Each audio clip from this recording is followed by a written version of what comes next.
BNP আর India বোঝাপড়া হয়ে গেছে। কি হয়েছে সেই বোঝাপড়ায়? সেটা হইতেছে যতদিন আপা চট কইরা ঢুকে না যায় ততদিন পর্যন্ত বিএনপি ভারপ্রাপ্ত আওয়ামী লীগ হিসেবে কাজ করবি। ভারপ্রাপ্ত আওয়ামী লীগ, আমি কই বৃহত্তর আওয়ামী লীগের বিএনপি শাখা। সেই জন্যে ইন্ডিয়ান মিডিয়া উঠে পড়ে লাগিয়েছে বিএনপিকে ক্ষমতায় নিয়ে আসতে। ইন্ডিয়ান মিডিয়া খবর দেখে এটা, হ্যাঁ, আনন্দবাজার পত্রিকায় সে লিখিচ্ছে খালেদা পুত্রের সম্বল নয়াদিল্লির বন্ধুত্ব মুক্তিযুদ্ধ। কি লিখেছে সেটাও কালে গুরুত্বপূর্ণ। এনা পড়ে শোনায়, পুরাটা না, কিছু অংশ বিএনপির নেতাকর্মীরা আপনারাও শুনেন। ওটি লিখিচ্ছে মুক্তিযুদ্ধ এবং ভারতকে পুঁজি কইরা প্রায় 1.5 যুগ পরে দেশের মাটিতে পা রাখতে চলেছেন খালেদা জিয়া পুত্র তথা বিএনপির ভারপ্রাপ্ত চেয়ারম্যান তারেক রহমান। নভেম্বরে সমাজ মাধ্যমে তারেক লিখেছিলেন, এখনই দেশে ফেরার বিষয়ে সিদ্ধান্ত নেয়ার সুযোগ তার জন্য অবারিত এবং একক নিয়ন্ত্রণাধীন না। অনেকেরই প্রশ্ন, দিন 15-18 মধ্যে কি এমন হইল যে তিনি দেশে ফেরার ঘোষণা করলেন? বাস্তব হইল, মানে এখানে কইছে কেন দেশে ফেরার ঘোষণা করলেন, এটা কইছে এখানে বাস্তব হইল নয়াদিল্লির সমর্থন অনেকটাই নিশ্চিত করে ফেলেছেন বিএনপির ভারপ্রাপ্ত চেয়ারম্যান। বিদেশ মন্ত্রক সূত্রের খবর, বিদেশ মন্ত্রক মানে পররাষ্ট্র মন্ত্রণালয়, মানে ইন্ডিয়ার পররাষ্ট্র মন্ত্রণালয়, এটা কইছে বিএনপি ক্ষমতায় আসলে ভারত বাংলাদেশের মধ্যে যে চুক্তিগুলো আছে তাতে কোনো প্রভাব পড়বে না এবং বাংলাদেশের মাটিকে কোনো ভারত বিরোধী কাজে ব্যবহার করতে দেওয়া হবে না, এই মর্মে প্রতিশ্রুতি পাওয়া গিয়েছে তারেকের কাছ থেকে। কি মজা! ভারতের গোয়েন্দা সূত্রের বক্তব্য, ঢাকাকে পাশে পেতে নয়াদিল্লিরও দরকার বিএনপিকেই, কারণ কর্মকাণ্ড নিষিদ্ধ হয়, ভোটে লড়তে পারছে না আওয়ামী লীগ। তাই বাংলাদেশে কট্টরপন্থীদের বারবারন্ত আটকাইতে পারে একমাত্র বিএনপি। নির্বাচনের মাধ্যমে খালেদার দল ক্ষমতাসীন হইলে বাংলাদেশে ভারত বিরোধী তৎপরতায় রাশ টানা যাবে। তাই আওয়ামী লীগের সঙ্গে সখ্য থাকা সত্ত্বেও অবস্থা বুঝে ব্যবস্থা হিসেবে তারেকের পাশে থাকতে হচ্ছে নয়াদিল্লিকে। মাশাআল্লাহ! তাইলে তারেক রহমানের দেশে ফেরার সিদ্ধান্তটা ঝুইলা ছিল ইন্ডিয়ার সাথে বোঝাপড়ায়। আমি নিউজটা বাইর হওয়ার পরে কয়েকদিন দেরি করেছি এপিসোড করতে। আরে ক্ষীণা আশা ছিল যে বিএনপি হয়তো এই সংবাদের প্রতিবাদ জানাবে, জানাইছে, জানায় নাই। তার মানে প্রত্যেকটা শব্দ এই নিউজের সত্য। আর একটা ইন্টারভিউ দেখায় সুবীর নন্দীরা চেনেন তো, উই আসলে রয়ের স্পোক্সম্যান, মাউথপিস। রজা বলতে চায় বাংলাদেশ নিয়ে, তারাই দিয়ে বলায়। সে কি বলতেছে শুনেন। ভারত বাংলাদেশে কোন সরকার চাইবে? খুব সোজা উত্তর আমি তোমায় দিয়ে দিচ্ছি। Awami League is not in election, next best option is BNP, obviously not Jamaat. তারা অলরেডি 50 লাখ লোক নিয়ে জেহার টেয়াদের হুমকি দিচ্ছে, ফলে জামাত অবভিয়াসলি ইন্ডিয়া চাইবে না। অত অনেক কথা, ডিপ্লোম্যাটিক কথা বলে তো লাভ। কানেকশনটা হচ্ছে 71। আমরা একসাথে, আমার সৈন্য এবং মুক্তিযোদ্ধারা রক্ত ঝরিয়েছে, সেই সুবাদে Awami League. This is the historical fact. তো এই জায়গাতে হঠাৎ করে আজকে অন্য কিছু ডাইনামিক্স চলে আসবে, এটা তো আশা করাটাও ভুল। কিন্তু যে গভর্নমেন্ট আসবে তার সাথে ইন্ডিয়াকে তো ডিল করতে হবে। শুনেছেন তো? এইবার আরেকটা দেখেন। তারপরে বিএনপি ভারতের পক্ষে এখন যে মুহূর্তে যতগুলো রাজনৈতিক প্রতিষ্ঠান আছে তার মধ্যে বিএনপি সব থেকে বেশি প্রো ইন্ডিয়া স্ট্যান্ড নিতে শুরু করেছে এবং বাণিজ্যের জন্য সহায়তা করবে বলছে। এখন এই অবস্থায় বিএনপির সাথে জামাতদের ঝগড়া হয়ে গেছে এবং জামাতকে তারা অত আসন দিতে চাইছে না। ভারত জামাতকে এই মুহূর্তে চায় না যে জামাত ক্ষমতায় আসুক, বরং বিএনপি ক্ষমতায় এলে ভারতের নিয়ন্ত্রণ করতে সুবিধা হয়। দেখেছেন, কইতেছে বিএনপি সবচেয়ে প্রো ইন্ডিয়া স্ট্যান্ড নিতে শুরু করছে। ইন্ডিয়ান রে কয় কি খুশি। এইটা তো গেল ইন্ডিয়ান মিডিয়ার কথা। দেশে আবার ইন্ডিয়ার 2টা মিডিয়া আছে না, পন্দের আলো আর দিল্লি স্টার। এদের ডাকিছে বিএনপি তারেক রহমানের স্বদেশ প্রত্যাবর্তনের বিষয়ে আলোচনা সবাই। হ্যাঁ, উনি পন্দের আলো যাবি না তা তো হয় না, তাই না? ওই যে কারণ আছে না, কারণ ওইটা গান আছে না, আলু আমার আলু ওগো আলুই ভুবন ভরা। ওরা যেটি দেখে সেটি আলু ছাড়া আর কিছু দেখে না। পুন্দের আলু আর প্রথম আলু। বাঙ্গু বাটপাটদের শিরোমণি মতিউর রহমান কি কইছে শুনেন। আমি ব্যক্তিগতভাবে এটা মনে করি যে দেশে একটা রাজনৈতিক শূন্যতা রয়েছে, চলছে, এটা একটা বিপজ্জনক। আমি সবসময় ভাবতাম বা এখনও মনে করি যে বিএনপির ভারপ্রাপ্ত চেয়ারম্যানের আরেকটু আগে, বেশ একটু আগে যদি আসতে পারতেন, তাহলে এক্ষেত্রে হয়তো বিএনপি এবং দেশের মধ্যে একটা ভালো সুবিধাজনক অবস্থা তৈরি হতে পারত। এই মতিউর রহমান এখন তারেক রহমানের পায়ে পড়ে, বিএনপির পায়ে পড়ে, সেই লিখেছিল তারেকের দুর্নীতির বিচার হতে হবে। সেইখানে তারেক রহমানের নিজের স্বাক্ষরিত একটা হলফনামা থেকে উল্লেখ করে কইছিল এই মতিউর রহমান যে তারেক রহমান দুর্নীতি করেছে সেটা সে নিজেই স্বীকার করেছে, এ বাটপারি কইছিল। আবার ওই মামলা থেকে তারেক রহমান খালাস পেলে আবার প্রথম আলোয় লিখেছিল নৈতিকভাবে তারেকও দণ্ডিত, খালাস পেলে কি হয়েছে, তুই নৈতিকভাবে দণ্ডিত, বুঝছাও। আর এখন কয় তারেক রহমান আগে দেশে ফিরলে ভালো হইতো। তো মতি ভাই, আপনি দুর্নীতির বিচার করবেন না তারেকের, নাকি স্যাপ ফেলে স্যাটে নিছেন? ওই নিজেই তার আলপিনে প্রচ্ছদ প্রতিবেদন করেছিল তেলে ডুবে যাচ্ছেন তারেক রহমান, ওই তেল এখন তারেক রহমান কিছু দিচ্ছে, রেখে দিছিল নিজের জন্য।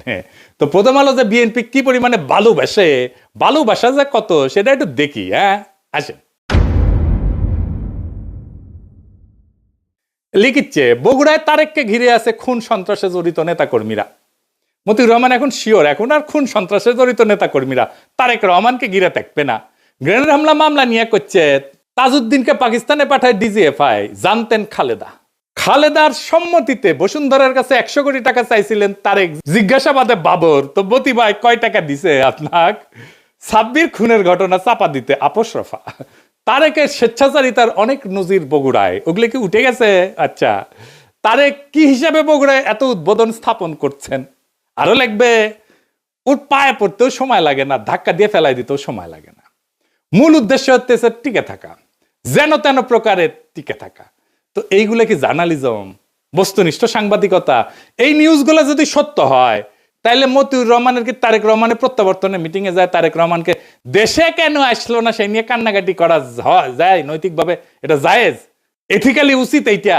হাদি গুলি খাওয়ার পরে শিরোনাম করেছিল তফসিলের পরের দিন পার্থে গুলিবিদ্ধ, হাদির নামটা পর্যন্ত লেখে নাই। এতই ঘৃণা একজন মাদ্রাসা পড়ুয়া তরুণ প্রতিশ্রুতিশীল রাজনৈতিক নেতার প্রতি। এই যে প্রথম আলোর মজলুম ঘৃণা আর তেলা মাথায় তেল দেওয়া, এটা কি বার্তা দেয়? বার্তা দেয় এটাই যে আপনি শক্তের ভক্ত, নরমের জম, তাইলে তো আপনার সাথে গায়ের জোর দেখাবেই মানুষ, গায়ের জোরেই কথা কবে মানুষ। আরেক মাল আছে মাহফুজানন্দ প্রভুপাদ, সে কয় 53 বছরে নাকি সংবাদ মাধ্যমে আগুন দেওয়া হয়নি, ওই চান্দের দেশে আসিল। বাংলাদেশের 53 বছর বয়সে কোনো মিডিয়ার অফিস আগুন জ্বালানো হয় নাই। হ্যাঁ, 2013 সালের 12 ফেব্রুয়ারি দৈনিক নয়া দিগন্তের আরামবাগের কার্যালয় হামলা করে আগুন ধরায় দেওয়া হয়েছিল। তুই তো দমে দমে মিশা কথা কয়। ওই আগুনে পোড়ার পরে পত্রিকা বাইট করিছে, লিখিছে আনবাউড, মানে হইতেছে মাথা নত করে না। বাহ, প্রচুর প্রচুর সাহস। আসেন তার একটা ক্লিপ দেখি বেনজিরকে নিয়ে। বেনজিরের ভয়ে নাকি ওই কাঁপিচ্ছিল, শুনেন। আমরা কিন্তু এই যে আইজিপি বেনজিরের যে তার যে কুকর্ম আমরা কিন্তু মিডিয়াতে জানতাম, কিন্তু রিপোর্ট করতে সাহস পাইনি। আপনি হয়তো কিছু করতেন না, সরকার হয়তো কিছু করতো না, বাট ওই ধরনের একটা পাওয়ারফুল আইজিপি সে তো একটা সাংবাদিকরা কি না করতে পারত। শুনিছেন কত বড় সাহস? মাইনে নিলাম যে ওই ভিতু, তো তাইলে কি ওই পত্রিকার স্লোগানে journalism without fear or favour লেখার নৈতিক অধিকার আছে? মানে মাহফুজা নাম, আপনার লজ্জা নাই? আপনি তরুণদের কি শিখাইতেছেন? আপনার লজ্জা লাগে না এত ভণ্ডামি করতে? ভণ্ডামির তো মাত্রা আছে। আবার ক্রিটিক্যাল জার্নালিজম করার কথা কয়। ক্রিটিক্যাল জার্নালিজম বুঝে ডিজিএফ এর সাথে আন্ডারস্ট্যান্ডিং করে জার্নালিজম করেছে। এই যে তাসনিম কলিলি কয়ে দিছে, ডিজিএফ এর দেওয়া নিউজ ভেরিফাই না করে ছাপাইছে, আবার পরে স্বীকারও করেছে এটা তো ভুল ছিল। তুমি যদি আমাকে জিজ্ঞেস করো আমার সাংবাদিক জীবনে, এডিটরের জীবনে ওটা হচ্ছে একটা বিরাট ভুল। আমি ভুল করেছি। ওই সময় ডিজিএফআই এর দেওয়া নিউজ আমার ছাপানো উচিত হয়নি। ইট ওয়াজ এ ব্যাড এডিটোরিয়াল জাজমেন্ট। আমি ভুল করেছি।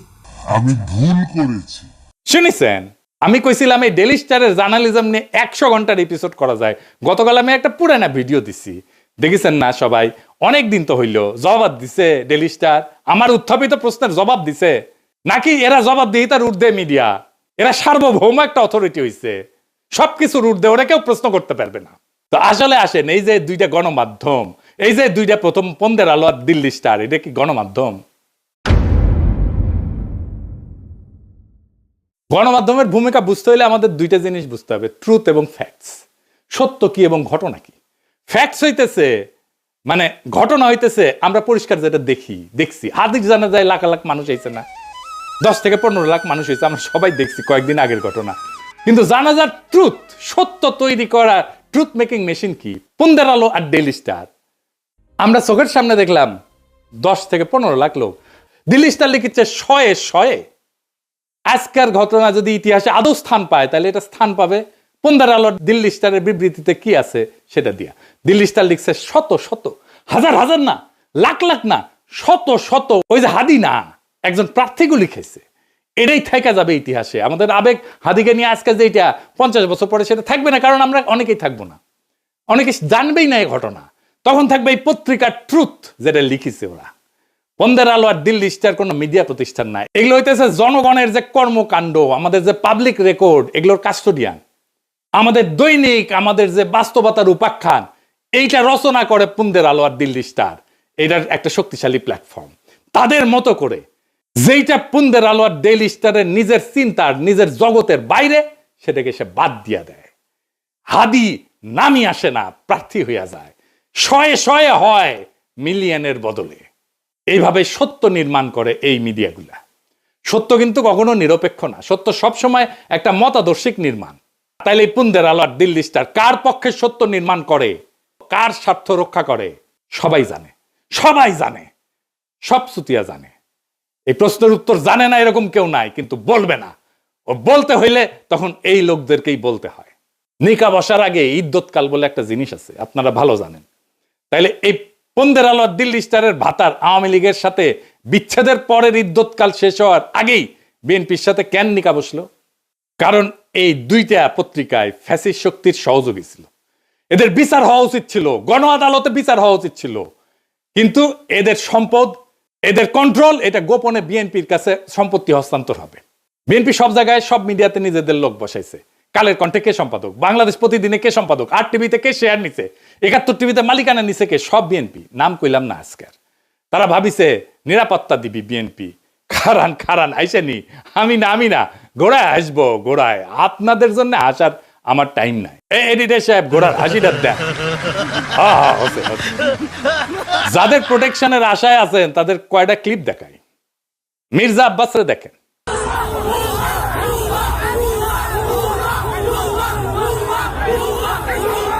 দেখেছেন ভুয়া স্লোগান তারে দেখা। এবার দেখেন হাদির জানাজায় সালাউদ্দিন সাহেব গেছে, তারে কি বলে পাবলিকে।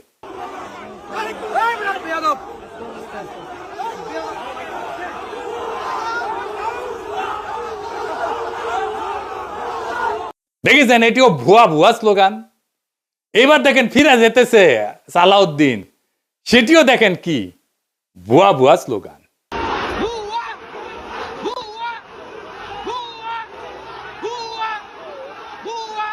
মির্জা ফখরুল চালাক মানুষ, জানাজার আগে কইছে আমি অসুস্থ, আমি যাবো না। সত্যি অসুস্থ কিনা আল্লাহ জানেন। বিএনপি শীর্ষ নেতাদের প্রতি জনগণের অনাস্থা আর অশ্রদ্ধা কোন জায়গায় গেছে দেখেন। এরা ইলেকশনে জিতবে কি মনে হয় আপনাদের? এই অন্তর্বর্তীকালীন সরকার গণমাধ্যমগুলোর ফ্যাসিস্ট ভূমিকা এবং তাদের নেতৃত্ব প্রদানকারী চরিত্রগুলোকে বিচারের আওতায় আনতে ব্যর্থ হয়েছে। শুধু ব্যর্থ হয় নাই, তাদেরকে আশ্রয় দিছে, প্রোটেকশন দিছে, তাদেরকে এম্পাওয়ার করছে। প্রফেসর ইউনূস ডেকে এদের সাথে বসে কথা বলে, সাক্ষাৎকার দেয়। এই কারণেই জনতা শাস্তি দেওয়ার কাজটা নিজেদের হাতে তুলে নিতে বাধ্য হয়েছে। হাদির জানাজা প্রমাণ করছে জুলাইয়ের আগুন নেভে নাই, বিপ্লবী ছাত্র জনতা ঘরে ফিরে যায় নাই। জুলাই বিপ্লবকে এই জন্য হয়েছিল যে এক ফ্যাসিস্ট শাসকের জায়গায় আর একটা ভারপ্রাপ্ত ফ্যাসিজম বসবে। আওয়ামী লীগের জায়গায় ভারপ্রাপ্ত আওয়ামী লীগ হয়ে বসবে বিএনপি, যার গ্যারান্টার হবে নয়াদিল্লি। সেই জন্য তো হয় নাই। কিন্তু বিএনপি কি করলো? তারা বিপ্লবের আগুনকে নেগোসিয়েশনের কয়লায় ফেলে দিল, ক্ষমতার কয়লায় ফেলে দিল। তারা ছাত্র জনতার রক্তকে জিও পলিটিক্যাল কারেন্সি বানালো। এইটাতে বিএনপি শেষ হয়ে যাবে। এই দেশের মানুষ একটা জিনিস সহ্য করতে পারে না, সেটা হইতেছে বেইমানি। বিএনপি জনতার সাথে, শহীদের রক্তের সাথে বেইমানি করছে, বিপ্লবের সাথে বেইমানি করছে।